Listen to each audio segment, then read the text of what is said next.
Prajamata news channel ಅನ್ನು subscribe ಮಾಡಿ, like ಮಾಡಿ, ಶೇರ್ ಮಾಡಿ, ಕಮೆಂಟ್ ಮಾಡಿ. ಬಾಲ್ಕಿನಲ್ಲಿ ಪಾದಯಾತ್ರೆ ಇದೆ. ಸಾಯಂಕಾಲ 5ಕ್ಕೆ ಗಡಿ ಗಣೇಶದಿಂದ ಚೌಳಿ ಹಿರೇಮಠ ಮುಖಾಂತರ ಬಸ್ ಸ್ಟ್ಯಾಂಡ್ದಿಂದ ಗಾಂಧಿ ಚೌಕ್ ಬಸ್ ಹೋಗ್ತದೆ. ಹೆಚ್ಚಿನ ಸಂಖ್ಯೆಯಲ್ಲಿ ಎಲ್ಲ ಏನದ ನಮ್ಮದು ಮತದಾರರು, ಅಣ್ಣತಮ್ಮರು ಎಲ್ಲರೂ ಏನದ, ವಿಶೇಷವಾಗಿ ಎಲ್ಲ ಏನದ ಈ ನಮ್ಮ ಕಾರ್ಯಕರ್ತರು ಬರಬೇಕು. ಅವ್ರ ಜೊತೆ ತಾವು ಎಲ್ಲ ಬರ್ಬೇಕಂತ ನಿಮಗೆ ವಿನಂತಿ ಮಾಡಿ. ಜೊತೆ ರತ್ನಾಕರ ಮಲ್ಕಾಪುರಿ ಅವರು, ಬಂಡಪ್ಪ ಕಾಶಂಪುರ್ ಅವರು,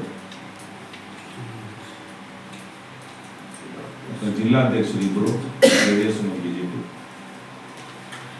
ನಮ್ದೆಲ್ಲ ಟೀಮ್ ಪೂರಾ ಈ ಟೀಮೆಲ್ಲ ಇರ್ತದೆ.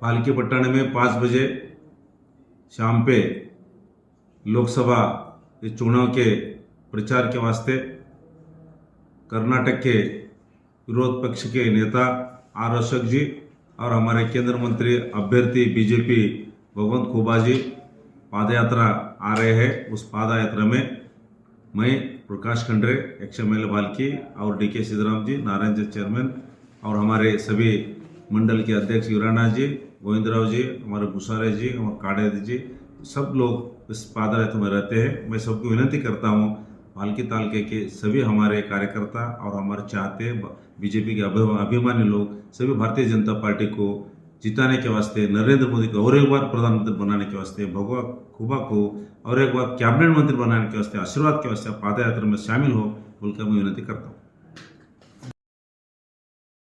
ಬಾಲ್ಕಿ ಪಟ್ಟಣದಲ್ಲಿ ಭಾರತೀಯ ಜನತಾ ಪಕ್ಷದ ಪರವಾಗಿ ಪಾದಯಾತ್ರೆಯನ್ನು ಹಮ್ಮಿಕೊಳ್ಳಲಾಗಿದೆ. ಈ ಪಾದಯಾತ್ರೆಯಲ್ಲಿ ರಾಜ್ಯ ವಿಧಾನಸಭೆ ವಿರೋಧ ಪಕ್ಷದ ನಾಯಕರಾಗಿರ್ತಕ್ಕಂಥ R. ಅಶೋಕ್ ಅವರು ಮತ್ತು ನಮ್ಮ ಅಭ್ಯರ್ಥಿ ಕೇಂದ್ರ ಸಚಿವರಾಗಿರ್ತಕ್ಕಂಥ ಭಗವಂತ್ ಖೂಬಾ ಅವರು, ಪ್ರಕಾಶ್ ಖಂಡ್ರೇಜಿ ಅವರು ಮತ್ತು ನಾನು ಸೇರಿದಂತೆ ನಮ್ಮೆಲ್ಲ ಪದಾಧಿಕಾರಿಗಳು, ನಮ್ಮ ಮಂಡಲಾಧ್ಯಕ್ಷ ವೀರಣ್ಣ ಕಾರ್ಬಾರಿಜಿಯವರು, ಗೋವಿಂದರಾವ್ ಬಿರಾದರ್ಜಿಯವರು ಸೇರಿದಂತೆ ಅನೇಕರು ಪಾಲ್ಗೊಳ್ತಾ ಇದ್ದಾರೆ.